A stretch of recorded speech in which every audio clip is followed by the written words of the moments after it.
ನಮಸ್ಕಾರ ಸ್ನೇಹಿತರೆ, ರೋಹಿತ್ನ ಜಾಗದಲ್ಲಿ ಧೋನಿ ಕರೆತರುತ್ತಿದ್ದಾರೆ ಭಾರತದ ಹೊಸ ಟಿ20 ನಾಯಕನನ್ನು. ಧೋನಿ ಬಿಸಿಸಿಐನ ಮುಂದೆ ಇಟ್ಟರು 3 ದೊಡ್ಡ ಬೇಡಿಕೆ. ಧೋನಿಯ ಮಾತು ಕೇಳುತ್ತಾ ಬಿಸಿಸಿಐ ಸ್ಥಾನ 1, ಸ್ಪರ್ಧಿಗಳು 4. ಯಾರಾಗ್ತಾರೆ ಟೀಂ ಇಂಡಿಯಾದ ಟಿ20 ತಂಡದ ನಾಯಕ? ಹಾಗಾದರೆ ಇದರ ಸಂಪೂರ್ಣ ಮಾಹಿತಿ ಏನು ಎಂಬುದನ್ನು ಇವತ್ತಿನ ಈ ಒಂದು ವಿಡಿಯೋದಲ್ಲಿ ತಿಳಿಸ್ಕೊಡ್ತಾ ಹೋಗ್ತೀನಿ. ಹೀಗಾಗಿ ದಯವಿಟ್ಟು ಈ ವಿಡಿಯೋವನ್ನು ಕೊನೆವರೆಗೂ ನೋಡಿ ಸ್ನೇಹಿತರೆ. ಆದರೆ ಅದಕ್ಕಿಂತಲೂ ಮುನ್ನ ನೀವು ಕೂಡ MS ಧೋನಿರವರ ಅಭಿಮಾನಿಗಳಾಗಿ ಈ ವಿಡಿಯೋವನ್ನು ನೋಡುತ್ತಿದ್ದರೆ ತಪ್ಪದೆ ಈ ಕೂಡಲೇ ಈ ವಿಡಿಯೋಗೊಂದು ಲೈಕ್ ಮಾಡಿ. ಹೌದು ಸ್ನೇಹಿತರೆ, 2024ರ ಟಿ20 ವಿಶ್ವಕಪ್ ಟೀಂ ಇಂಡಿಯಾ ಗೆದ್ದು ಬೀಗಿದೆ.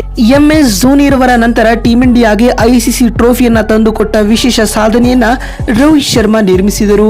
ಇದಾದ ಬಳಿಕ ರೋಹಿತ್ ಶರ್ಮಾ ಇದೀಗ ಟಿ20 ತಂಡದ ನಾಯಕತ್ವಕ್ಕೆ ಗುಡ್ ಬೈ ಹೇಳಿದ್ದಾರೆ. ಹೀಗಾಗಿ ಇದೀಗ ಬಿಸಿಸಿಐ ತಂಡದ ನಾಯಕತ್ವವನ್ನ ಈ 4 ಆಟಗಾರರಿಗೆ ನೀಡಲು ಚಿಂತಿಸುತ್ತಿದೆ ಸ್ನೇಹಿತರೆ. ಮೊದಲನೆಯದಾಗಿ ಹಾರ್ದಿಕ್ ಪಾಂಡ್ಯ. ಹೌದು, ಟೀಂ ಇಂಡಿಯಾದ ಉಪನಾಯಕ ಹಾರ್ದಿಕ್ ಪಾಂಡ್ಯರವರ ಹೆಸರು ಈ ಪಟ್ಟಿಯಲ್ಲಿ ಮುಂಚೂಣಿಯಲ್ಲಿದೆ. ಭಾರತ ತಂಡವನ್ನ 16 ಪಂದ್ಯಗಳಲ್ಲಿ ಮುನ್ನಡೆಸಿದ ವಿಶೇಷ ಅನುಭವ ಕೂಡ ಪಾಂಡ್ಯಗೆ ಇದೆ. ಇದೇ ವೇಳೆ 10 ಪಂದ್ಯಗಳಲ್ಲಿ ಗೆಲುವು ಕೂಡ ತಂದುಕೊಟ್ಟಿದ್ದಾರೆ. ಅಲ್ಲದೆ ಪ್ರಸ್ತುತ ಟಿ20 ತಂಡದ ಉಪನಾಯಕನಾಗಿರುವ ಕಾರಣ ಇವರಿಗೆ ನಾಯಕತ್ವ ನೀಡುವ ಸಾಧ್ಯತೆ ಹೆಚ್ಚಾಗಿದೆ. ಮತ್ತು ಎರಡನೇ ಆಟಗಾರ ಜಸ್ಪ್ರೀತ್ ಬುಮ್ರಾ.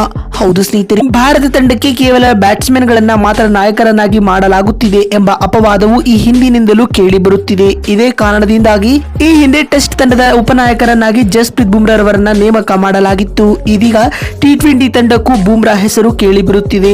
ಈ ಹಿಂದೆ 2 ಟಿ20 ಪಂದ್ಯಗಳಲ್ಲಿ ಭಾರತ ತಂಡವನ್ನ ಮುನ್ನಡೆಸಿರುವ ಬುಮ್ರಾ 2 ಪಂದ್ಯಗಳಲ್ಲಿಯೂ ಕೂಡ ಗೆಲುವಿನ ರುಚಿಯನ್ನ ನೋಡಿದ್ದರು. ಹೀಗಾಗಿ ಟೀಂ ಇಂಡಿಯಾದ ಟಿ20 ತಂಡದ ನಾಯಕರಾಗಿ ಬುಮ್ರಾ ಆಯ್ಕೆಯಾದರೂ ಅಚ್ಚರಿ ಪಡಬೇಕಾಗಿಲ್ಲ. ಇನ್ನು ಮೂರನೇ ಆಟಗಾರರಾಗಿ ರಿಷಬ್ ಪಂತ್.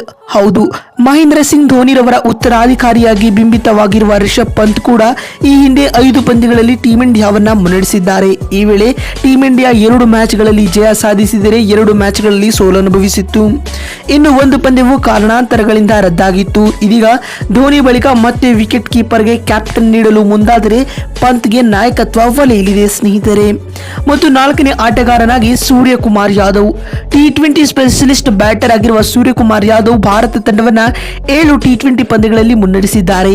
ಈ ವೇಳೆ ಟೀಂ ಇಂಡಿಯಾ 5 ಮ್ಯಾಚ್ಗಳನ್ನ ಗೆದ್ದುಕೊಂಡರೆ 2 ಟಿ20 ಪಂದ್ಯಗಳು ರದ್ದಾಗಿವೆ ಸ್ನೇಹಿತರೆ. ಇತ್ತ ಟಿ20 ಕ್ರಿಕೆಟ್ನಲ್ಲಿ ಸ್ಥಿರ ಪ್ರದರ್ಶನದೊಂದಿಗೆ ಮುಂಚುತ್ತಿರುವ ಸೂರ್ಯಕುಮಾರ್ ಯಾದವ್ ಕೂಡ ಭಾರತ ತಂಡದ ನಾಯಕತ್ವದ ಆಕಾಂಕ್ಷಿಯಾಗಿದ್ದಾರೆ. ಹೀಗಾಗಿ ಸೂರ್ಯನಿಗೆ ಟೀಂ ಇಂಡಿಯಾದ ಟಿ20 ಕ್ಯಾಪ್ಟನ್ಸಿ ಒಲಿದರೂ ಕೂಡ ಅಚ್ಚರಿ ಪಡಬೇಕಾಗಿಲ್ಲ. ಬಂಧುಗಳೇ, ನಿಮಗೇನು ಅನಿಸುತ್ತದೆ?